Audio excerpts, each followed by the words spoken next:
Pendant des décennies, la carte énergétique de l'Afrique s'est concentrée sur les géants établis.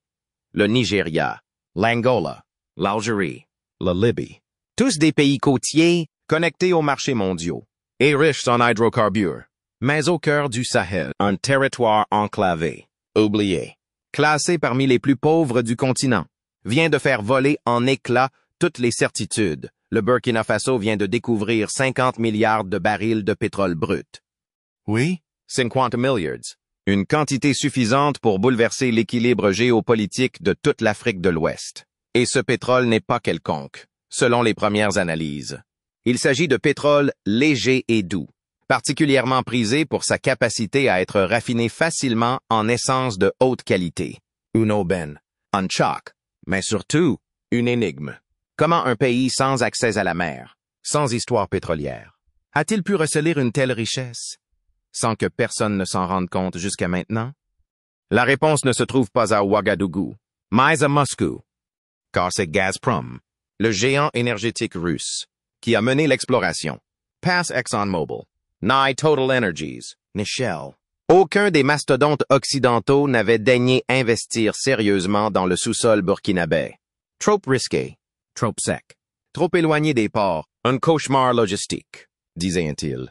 Mais alors que l'Occident se repliait, la Russie avançait discrètement, sous les radars, avec ses ingénieurs, ses géologues, et surtout ses propres ambitions. Depuis 2022, sous le coup de lourdes sanctions économiques, Moscou a lancé une contre-offensive géostratégique à travers l'Afrique. Objectif, gagner des alliés, sécuriser des ressources et affaiblir les réseaux d'influence occidentaux. Le Sahel, en pleine recomposition politique, est devenu un terrain fertile. Et le Burkina Faso de Traoré s'est présenté comme un partenaire idéal, un régime militaire, hostile à la France, prêt à tourner le dos au FMI et à ses conditionnalités, avide de souveraineté économique. Dès 2023, des équipes russes ont commencé à cartographier les régions nord du Burkina à l'aide de technologies de pointe. Imagerie sismique, relevés par satellite, forages ciblés. Là où les autres ne voyaient que désert et instabilité, eux ont identifié des anomalies géologiques, des poches d'hydrocarbures oubliées du monde. Et en janvier 2025, les résultats sont tombés. Un gisement d'envergure mondiale. Intact, inexploité. Cette nouvelle a provoqué une onde de choc. Non seulement à Ouagadougou, mais aussi à Paris, à Washington, à Bruxelles. Car elle ne signifie pas seulement un afflux d'argent. Elle représente un basculement de pouvoir. Un pays que l'on regardait de haut devient soudain un acteur énergétique stratégique. Un territoire que l'on croyait marginal s'impose sur les radars géoéconomiques. Et l'on se pose désormais une question essentielle. Qui va contrôler ce pétrole? Car derrière la découverte se cache une dynamique politique explosive. Le président Ibrahim Traoré, jeune capitaine de l'armée arrivé au pouvoir après un coup d'État en 2022, a promis que cette manne n'enrichira pas quelques multinationales ou élites corrompues. Il parle d'un pétrole au service du peuple, d'une richesse à partager, d'un levier pour transformer le pays. Mais ces promesses ont déjà été entendues ailleurs, au Venezuela, en Irak, en Angola. Et souvent, elles ont été trahies. Pourtant, quelque chose de différent semble se dessiner ici. D'abord par la méthode, pas de grandes annonces, pas de conférences de presse triomphales. Gazprom a travaillé dans le silence. Le gouvernement burkinabé a maintenu le secret jusqu'à la confirmation scientifique. Ensuite par l'ampleur, selon les estimations actuelles. Ce gisement pourrait générer plus de 3 000 milliards de dollars sur plusieurs décennies, même en tenant compte des coûts d'infrastructure et des fluctuations du marché. Enfin, par l'ambition. Il ne s'agit pas simplement de vendre du brut, mais de bâtir une filière complète de raffinage et d'exportation de produits finis. Mais tout cela repose sur une variable incertaine, la gouvernance. L'histoire africaine regorge de pays qui ont découvert des ressources, mais se sont effondrés sous le poids de la corruption, des conflits ou des ingérences étrangères. Le Burkina Faso sera-t-il l'exception? Ou un cas de plus dans la longue liste des occasions manquées? Les réseaux sociaux au Burkina s'enflamment depuis l'annonce. Les radios locales diffusent des débats passionnés. Certains y voient une bénédiction divine, d'autres une nouvelle dépendance qui ne dit pas son nom. Une chose est sûre, l'ère du silence est révolue. Les citoyens veulent savoir. Qui signera les contrats? Comment seront réparties les recettes? Quel sera le rôle de la Russie? Êtes-vous? Qu'en pensez-vous? Le peuple burkinabé doit-il garder le contrôle total de ce trésor? Ibrahim Traoré tiendra-t-il sa promesse de transparence et de justice sociale? Laissez vos réflexions dans les commentaires. Vos idées comptent, et c'est ensemble que l'on construit l'avenir. Alors que les chancelleries occidentales s'interrogeaient encore sur la véracité des chiffres, le président burkinabé Ibrahim Traoré et le géant russe Gazprom avaient déjà tout planifié. Loin des salons du FMI et des exigences des institutions de Bretton Woods, un nouveau type de partenariat prenait forme, un partenariat où les priorités locales passent avant les conditionnalités extérieures. Ce que Traoré a signé avec la Russie n'est pas un simple contrat énergétique. C'est une redéfinition des rapports de force, un rejet assumé de l'ordre économique post-colonial. Au lieu d'accorder une concession totale à une entreprise étrangère, comme cela s'est souvent fait dans d'autres pays africains, le Burkina Faso a exigé et obtenu une participation directe dans les opérations en aval. Raffineries, infrastructures logistics, dépôts de stockage. Selon les premières fuites publiées dans le média Jeune Afrique, Ouagadougou détiendrait jusqu'à 34% des parts dans les futures installations de transformation. Une première dans la sous-région. Cela signifie que les revenus ne se limiteront pas aux simples redevances sur le brut exporté, mais s'étendront aux profits liés à la production de carburant fini, à destination du marché ouest-africain. Pourquoi Gazprom a-t-il accepté une telle formule, inhabituelle pour une entreprise d'État habituée à négocier d'une position de force? Parce que pour Moscou, ce n'est pas qu'une affaire de pétrole. C'est une opération stratégique. Sous les sanctions occidentales, la Russie cherche à établir des zones d'influence durable, où elle peut démontrer qu'un autre modèle de coopération est possible. Pas d'ingérence politique, pas de pression électorale, pas d'exigence en matière de bonne gouvernance, brandie comme condition à toute aide. Et pour Traoré, fraîchement arrivé au pouvoir par les armes, ce discours tombait à point nommé. Il avait besoin d'un partenaire pragmatique, qui ne le jugerait pas sur sa légitimité électorale, mais sur sa capacité à contrôler le territoire et à assurer la stabilité. C'est ainsi qu'un deal inédit est né. En 2024, une série de protocoles confidentiels ont été signés entre le ministère burkinabé de l'Énergie, le Haut Commandement militaire, et une délégation de techniciens et diplomates russes. Ces textes organisent la construction d'un écosystème complet. Forager sous supervision conjointe. Centres de formation pour ingénieurs burkinabés. Transfert progressif des compétences techniques. Participation étatique dans le raffinage. Création d'une zone énergétique spéciale dans le nord. Un modèle qui s'inspire partiellement du partenariat sino-éthiopien, mais avec une approche plus sécuritaire. Carlo Rossi, contrairement à la Chine, n'hésite pas à appuyer ses investissements par un soutien militaire direct. Et c'est là que le pacte prend toute sa dimension. En échange des concessions faites à Gazprom, Ouagadougou bénéficie désormais d'un appui logistique discret mais constant de la Russie sur le terrain. Depuis fin 2023, des instructeurs militaires russes forment des unités spéciales burkinabais à la lutte anti-insurrectionnelle. Des drones de surveillance de fabrication russe ont été déployés dans les régions instables. Et plusieurs analystes de la Fondation pour les études stratégiques ont relevé une nette amélioration de la capacité opérationnelle des FDS, Forces de défense et de sécurité, notamment autour de Djibo et Arbinda, deux zones longtemps sous pression djihadiste. Pour Traoré, la logique est limpide. Sans sécurité, pas d'extraction. Sans extraction, pas de transformation. Et sans transformation, pas de développement. C'est pourquoi il a préféré sceller un partenariat total avec un acteur unique, plutôt que d'ouvrir le jeu à une multitude de petits investisseurs occidentaux, chacun avec ses conditions, ses lentours, ses lignes rouges. Mais ce choix fait grincer des dents. En Afrique de l'Ouest, plusieurs diplomates ouest-africains, notamment du Ghana et du Sénégal, s'inquiètent de la russification rampante du Burkina Faso. À Bruxelles, un rapport confidentiel du Service européen pour l'action extérieure avertit d'un effet domino dans la région si le modèle burkinabé réussit. Car ce partenariat sans condition pourrait séduire d'autres gouvernements en rupture avec les institutions financières classiques. Et au sein même du pays, des voix commencent à demander plus de transparence. Qui contrôle vraiment les négociations? Quelle part des revenus sera allouée au budget social? Le Parlement de transition, réduit à un rôle consultatif, n'a pas été informé officiellement des termes exacts du contrat avec Gazprom, un flou qui alimente les soupçons, mais que le gouvernement défend comme une nécessité stratégique. Nous ne pouvons pas divulguer nos cartes pendant que nos ennemis nous observent, a déclaré le ministre burkinabé de la Défense. En parallèle, le gouvernement a lancé un programme de communication proactive pour rassurer la population. Spots radiophoniques, réunions communautaires, vidéos pédagogiques. Tout est mis en œuvre pour expliquer que ce pétrole est différent, qu'il ne sera ni volé ni gaspillé, et qu'il servira d'abord à construire des routes, des hôpitaux et des centres éducatifs dans les zones longtemps abandonnées. Mais au-delà du discours, un fait reste incontournable. Le Burkina Faso vient de signer avec la Russie un pacte de long terme, qui lie son avenir énergétique, sécuritaire et géopolitique à celui d'un pays en confrontation directe avec l'Occident. Le pari est audacieux, peut-être dangereux.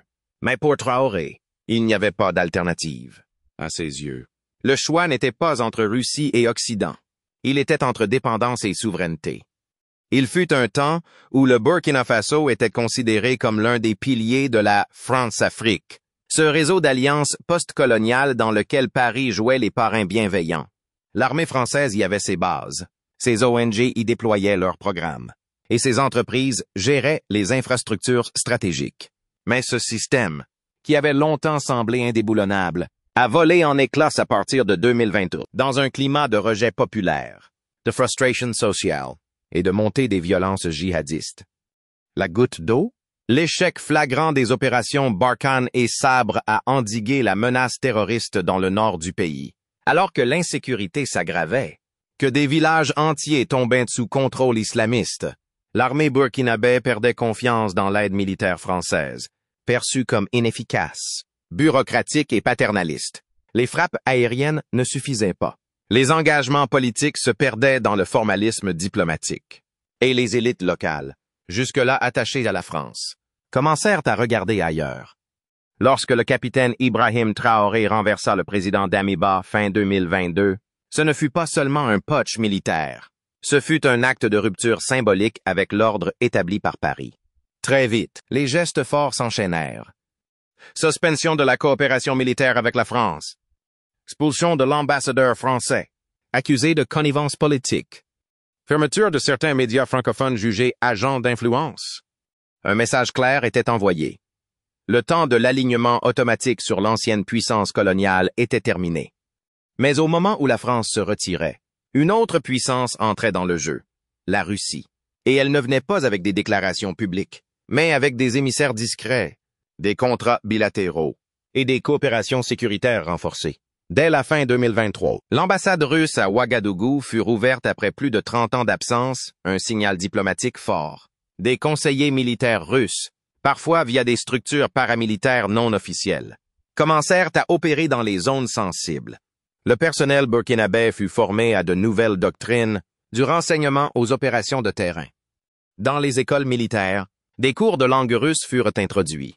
Des dons d'équipements russes, armes légères, véhicules blindés, drones, vinrent combler les lacunes laissées par le retrait français. Et dans les coulisses, des négociations énergétiques secrètes commencèrent à se tisser, notamment autour des droits exclusifs d'exploration dans le nord du pays, celle-là même qui allait aboutir à la découverte des 50 milliards de barils. Pourquoi cette ouverture totale à Moscou? Parce que la Russie ne posait pas de questions, pas d'injonctions démocratiques, pas de leçons de morale, seulement des intérêts mutuels. Pour le Burkina, la sécurité et les infrastructures. Pour la Russie, une base stratégique en Afrique de l'Ouest, une vitrine géopolitique et un accès à des ressources stratégiques. Certains analystes parlent d'un Afghanistan inversé. Là où les Soviétiques échouèrent autrefois face à l'Occident, ils s'implantent aujourd'hui là où l'Occident bat en retraite. Mais ce renversement n'est pas uniquement géopolitique. Il est aussi psychologique et culturel. Dans de nombreuses villes du Burkina Faso, notamment à Bobo-Dioulasso et Kaya, la jeunesse exprime un ressentiment profond envers la France, perçue comme complice d'un ordre économique injuste. Les interventions militaires sont jugées inefficaces, les partenariats de développement déconnectés des réalités locales, et les élites politiques francophones sont accusées d'avoir trahi les espoirs populaires. Face à cela, la Russie incarne une nouvelle ailleurs, pas forcément meilleure. mais différent. Moins intrusif, plus tactique. Et surtout, débarrassé du lourd passif colonial. Les médias proches du gouvernement burkinabé, comme Radio Omega ou Faso 7, diffusent désormais des programmes vantant la coopération sud-sud, l'émancipation économique et le rôle des nouvelles puissances amies. Ce glissement est aussi visible dans les symboles. Des fresques représentant Poutine ou des soldats russes fleurissent dans certaines casernes. Les discours officiels mentionnent la solidarité eurasiatique. Les appels sont lancés pour repenser l'identité nationale hors de la francophonie. La rupture avec la France ne se limite donc pas à l'armée ou à l'économie. C'est une redéfinition de la vision du monde. Et dans cette vision, le Burkina Faso ne veut plus être vu comme un terrain d'expérimentation néocoloniale, mais comme un acteur à part entière d'un nouvel ordre multipolaire. Cela dit, tout n'est pas sans risque, car en se liant de manière aussi étroite à Moscou, Ouagadougou s'expose à des rétorsions. Déjà, des aides européennes ont été suspendues. L'Union africaine s'interroge, et certains pays voisins, comme la Côte d'Ivoire, craignent un effet domino sur leurs propres équilibres diplomatiques. La France, elle, observe dans le silence, mais prépare sa riposte diplomatique dans les coulisses. Maïs Traoré, Louis, semble déterminé. Pour lui, le choix est existentiel. Il ne s'agit pas simplement d'alliance. Il s'agit de briser une dépendance de 60 ans. Et le pétrole découvert récemment n'est qu'un outil parmi d'autres pour y parvenir. Reste à savoir si ce virage pourra tenir sur la durée. Car à mesure que la Russie s'implante, les pressions extérieures vont s'intensifier. La bataille ne fait que commencer. Lorsque la nouvelle du gisement de 50 milliards de barils a été révélée, nombreux furent ceux à penser que le Burkina Faso allait se contenter de suivre la voie bien connue des États pétroliers africains, exporter du brut, percevoir des redevances, renforcer le pouvoir central et retomber dans les cycles de corruption, d'instabilité et de dépendance aux marchés mondiaux. Mais le discours d'Ibrahim Traoré a surpris. Pas question de devenir un simple fournisseur de pétrole. L'or noir ne sera pas une fin en soi, mais un levier. À l'image des Émirats arabes unis, le Burkina Faso veut faire de ses ressources une rampe de lancement vers un développement intégral, centré sur la transformation locale, la diversification économique et la montée en compétences nationales. Un modèle inspiré de Dubaï, autrefois simple village de pêcheurs sans avenir. Aujourd'hui, plaque tournante mondiale de la logistique, du commerce et des hautes technologies. À Ouagadougou, on parle désormais d'effet Dubaï, de Vision Sahel 2040 et de zone de transformation panafricaine. Mais cette ambition n'est pas qu'un slogan. Elle commence à se traduire sur le terrain. Le ministère burkinabé de l'Énergie a récemment présenté un plan d'investissement en 6 axes. Construction de 3 corridors industriels traversant le pays du nord au sud. Création de 2 raffineries de pointe, capables de traiter localement 200 000 barils jour. Mise en place de parcs solaires hybrides pour soutenir la transition énergétique verte. Déploiement d'un réseau ferroviaire moderne reliant les principaux pôles économiques. Développement de zones franches logistiques pour l'exportation de produits raffinés. Et surtout, mise en œuvre d'un fonds souverain pour garantir la répartition équitable des recettes. L'idée n'est pas simplement de transformer le pétrole en essence ou diesel, mais d'en faire le cœur d'un écosystème industriel régional. Les carburants produits à Kaya ou Ouahigouya pourraient alimenter non seulement le Burkina, mais aussi le Mali, le Niger, le Ghana et même la Côte d'Ivoire. Ce positionnement géographique au centre de l'Afrique de l'Ouest deviendrait un avantage logistique, et non plus un handicap. Mais l'ambition va plus loin, car Traoré veut aussi utiliser cette manne pour stimuler l'innovation locale. Un fonds d'incubation technologique a été lancé début 2025, doté de $50 millions, pour financer les startups burkinabés dans l'agritech, l'énergie verte et les technologies mobiles. En parallèle, une banque nationale de développement est en cours de création, avec pour mission de financer les PME locales et de rompre avec la logique des crédits étrangers conditionnés. Un autre projet de phare, les Moulins du Sahel, un consortium public-privé lancé fin 2024 pour industrialiser la filière céréalière du pays.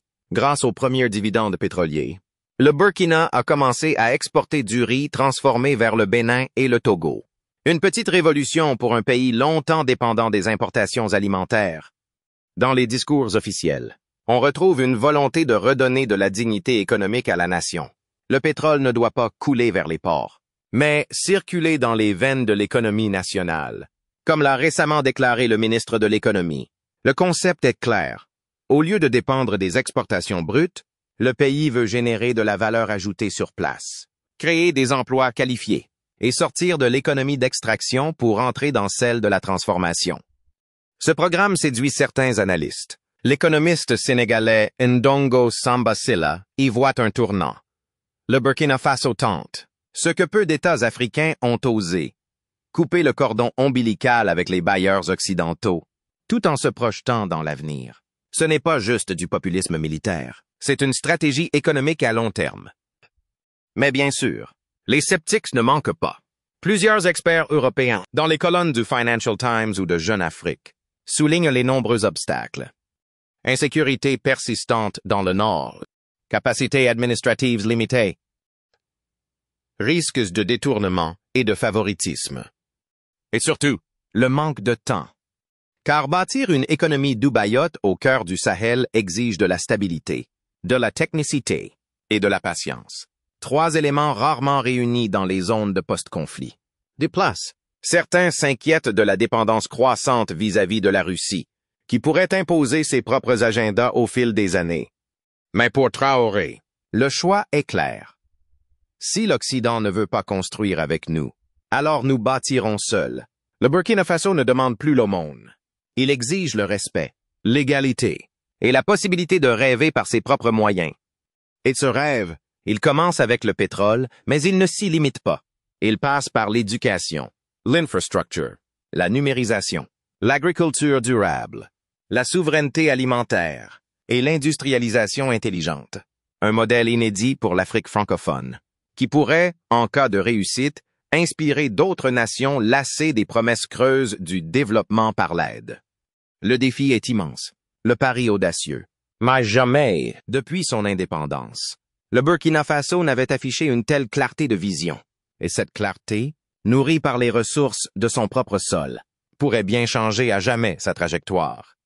Le Burkina Faso, tout auréolé de ses ambitions pétrolières et de ses plans grandioses de transformation économique, ne navigue pas en eau calme. À peine les discours de souveraineté affirmés et les projets d'infrastructures dévoilés que les premières secousses, internes comme externes, se font sentir. La question qui obsède désormais toutes les chancelleries africaines et occidentales. Le pays peut-il réellement tenir le choc? D'abord, il y a la menace sécuritaire. Depuis plusieurs années, le nord et l'est du Burkina Faso sont la cible d'attaques djihadistes quasi quotidiennes. Malgré une certaine amélioration des dispositifs militaires depuis la coopération renforcée avec la Russie, des groupes affiliés à Al-Qaïda ou à l'État islamique restent actifs, bien armés et profitent des zones faiblement contrôlées. Les convois logistiques sont régulièrement visés, les villages pris en otage, et les infrastructures pétrolières à peine esquissées sont déjà menacées. Le gouvernement a réagi avec une stratégie dite de « zone de sécurité prioritaire », des périmètres autour des sites sensibles où la présence militaire est maximale. Des bases avancées, appuyées par des drones de surveillance russes, ont été installés dans le Sahel burkinabé. Pourtant, le contrôle du territoire reste partiel, et toute montée en puissance de la production pétrolière pourrait attiser encore davantage la convoitise ou la volonté de sabotage. Ensuite, viennent les fragilités institutionnelles. Le pays est dirigé par un régime militaire de transition, sans parlement élu, sans opposition organisée. Même si Traoré bénéficie d'un soutien populaire indéniable, surtout chez les jeunes et les ruraux, il n'a pas encore institutionnalisé son pouvoir. Des décisions aussi stratégiques que la gestion d'un gisement pétrolier de cette ampleur ne peuvent reposer indéfiniment sur un leadership solitaire. L'absence de contre-pouvoir, de débats parlementaires ou de médias libres crée un vide démocratique que certains redoutent. Des ONG locales comme le Centre pour la gouvernance démocratique tirent de la sonnette d'alarme. L'argent du pétrole ne doit pas devenir un instrument de clientélisme ou de militarisation du pouvoir. Il faut encadrer légalement sa gestion dès maintenant. Traoré a promis des comptes publics pétroliers et la mise en place d'un tableau de bord citoyen permettant aux Burkinabés de suivre les recettes et leurs affectations. Mais ces outils n'ont pas encore vu le jour. Sur le plan diplomatique, la pression montait également. La France, bien qu'évincée, n'a pas dit son dernier mot. Des rumeurs circulent dans la presse panafricaine sur des tentatives d'influence indirecte via certains pays voisins ou des acteurs de la société civile. Washington observe la situation de près et l'Union européenne a suspendu plusieurs lignes d'aide au développement, évoquant des violations des principes de gouvernance démocratique. Le Nigeria, géant énergétique régional, commence aussi à voir d'un mauvais œil la montée en puissance énergétique de son voisin enclavé.